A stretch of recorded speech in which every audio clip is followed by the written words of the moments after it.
Dimanapun Anda berada, senang sekali Klik Indonesia Pagi kembali hadir menjumpai Anda selama 1 jam ke depan.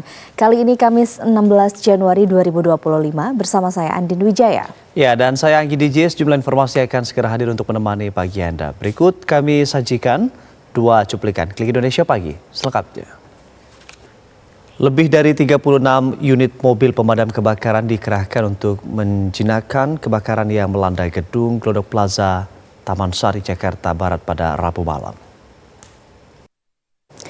Ledakan hingga dentuman keras material jatuh terdengar beruntun dari kebakaran Glodok Plaza Taman Sari, Jakarta Barat pada Rabu malam.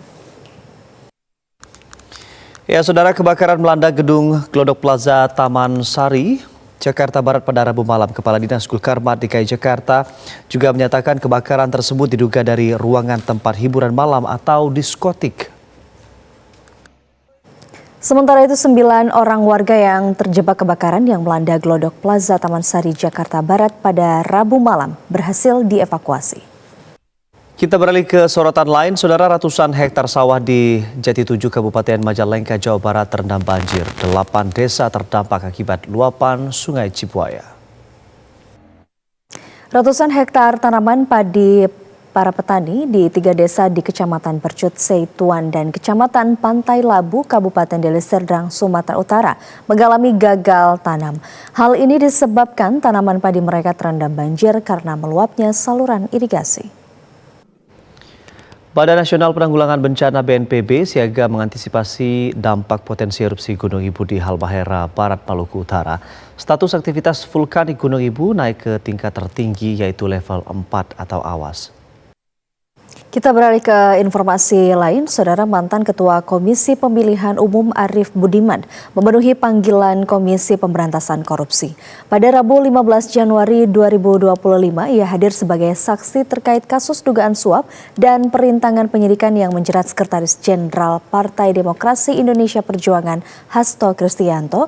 Usai diperiksa, Arief mengaku sama dengan pemeriksaan 5 tahun lalu. Pelaksana tugas Dirjen Imigrasi Kementerian Imigrasi dan Pemasyarakatan Safar Muhammad Godam memastikan buron Harun Masiku masih dalam dan juga berada di Indonesia. Hal itu merujuk pada data perlintasan imigrasi per 7 Januari 2020. Kepala Staf Kepresidenan Letjen TNI Purnawirawan AM Putranto memastikan pemerintah tidak mengambil dana zakat untuk pelaksanaan makan bergizi gratis. Program makan bergizi gratis tetap menggunakan anggaran yang sudah ditentukan oleh pemerintah. Kementerian Ekonomi Kreatif menegaskan memberikan dukungan penuh terhadap program pemerintah makan bergizi gratis. Menteri Ekonomi Kreatif, Kepala Badan Ekonomi Kreatif Tengku Rifki Harsha menyatakan salah satu dukungannya adalah dengan memberikan pelatihan kepada para juru masak.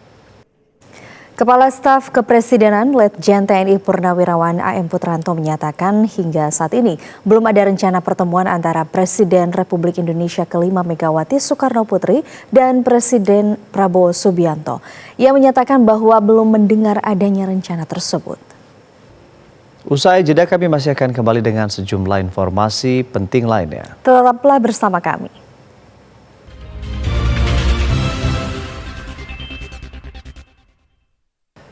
Terima kasih Anda kembali bersama kami di Klik Indonesia Pagi TVRI. Saudara, puluhan unit mobil pemadam kebakaran dikerahkan untuk menjinakkan kebakaran yang terjadi di Glodok Plaza pada Rabu malam. Dan untuk mengetahui informasi selengkapnya, kita telah terhubung bersama reporter TVRI Rajib Samboaga langsung dari lokasi kebakaran. Selamat pagi. Baik, upaya terus dilakukan untuk memadamkan kebakaran yang terjadi di Glodok Plaza. Rajib, terima kasih atas informasi Anda. Selamat bertugas kembali.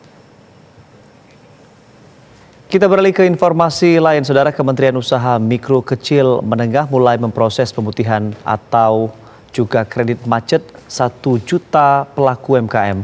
Pelaku UMKM yang mendapatkan keringanan adalah mereka yang terdampak wabah COVID-19. Menteri Usaha Mikro Kecil Menengah Maman Abdurrahman mendorong pelaku UMKM merambah aktivitas jual beli online atau daring. Karena dengan perkembangan teknologi, penjualan daring tidak dapat dihindari. Ya, Saudara, Gerakan Pemuda Ansor membentuk Asta Cita Center sebagai wadah bagi anak-anak muda dalam mengawal dan menyukseskan program prioritas Presiden Prabowo Subianto. Asta Cita Center ini tidak hanya dikhususkan bagi kader-kader Ansor maupun Nahdlatul Ulama, namun juga membuka kolaborasi untuk seluruh anak bangsa. Badan Pusat Statistik menyatakan 5 provinsi di Indonesia mengalami kenaikan tingkat kemiskinan berdasarkan Survei Sosial Ekonomi Nasional periode September 2024. Ya, Saudara, Badan Amil Zakat Nasional menyatakan akan menyalurkan dana bantuan kemanusiaan dari masyarakat Indonesia untuk warga Gaza, Palestina ketika gencatan senjata dimulai. Majelis Pemusyawaratan Rakyat MPR RI mendukung komitmen Basnas yang konsisten membantu Palestina dari semua sisi. Kementerian Ekonomi Kreatif, Badan Ekonomi Kreatif berkolaborasi dengan pengelola Taman Mini Indonesia Indah untuk mendukung pengembangan usaha ekonomi kreatif dan pelestarian kebudayaan. Selain itu, Kementerian Ekonomi Kreatif, Badan Ekonomi Kreatif menargetkan untuk memperbanyak Games Corner di ruang publik. Ya, Saudara, perkembangan media saat ini semakin pesat di dalam kehidupan sosial masyarakat dan juga meluasnya pengguna internet serta telepon genggam. Peran media massa diharapkan dapat terus melestarikan budaya lokal. Saudara, Indonesia sebagai salah satu negara dengan tingkat keberagaman menekankan pentingnya pendidikan multikultural di level. Pendidikan multikultural merupakan salah satu bentuk usaha pendidikan dalam menanamkan nilai-nilai keberagaman sehingga diharapkan siswa memiliki sikap responsif terhadap keberagaman.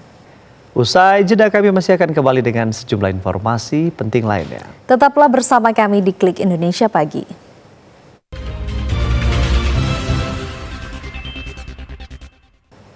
Terima kasih Anda masih bersama kami di Klik Indonesia Pagi. Restoran ramen halal favorit keluarga Indonesia kembali melanjutkan ekspansinya di tahun 2025 dengan membuka outlet baru, dan kuliner ramen makin digemari karena memiliki cita rasa yang lezat namun dengan harga terjangkau. Saudara, sejak berdirinya ASIA yang merupakan organisasi otonom bagi wanita Muhammadiyah hingga saat ini berkomitmen untuk terus menebar manfaat bagi seluruh masyarakat, umat, bangsa, dan negara di seluruh aspek kehidupan. Lebih dari 24.000 tiket kereta api pada momen libur panjang akhir pekan yang berlanjut pada libur Isra Miraj, cuti bersama dan libur tahun baru Imlek telah habis terjual. PT Kereta Api Indonesia Daob 1 Jakarta bahkan telah menyiapkan sebanyak 7 kereta api tambahan menuju sejumlah lokasi favorit, salah satunya adalah Yogyakarta. Informasi tadi sekaligus menutup perjumpaan kita di Klik Indonesia Pagi kali ini. Akhirnya saya Andin Wijaya. Dan saya Anggi DJ beserta kerabat kerja yang bertugas mengucapkan terima kasih atas kebersamaan Anda. Selamat menjalankan aktivitas, selamat pagi dan sampai jumpa.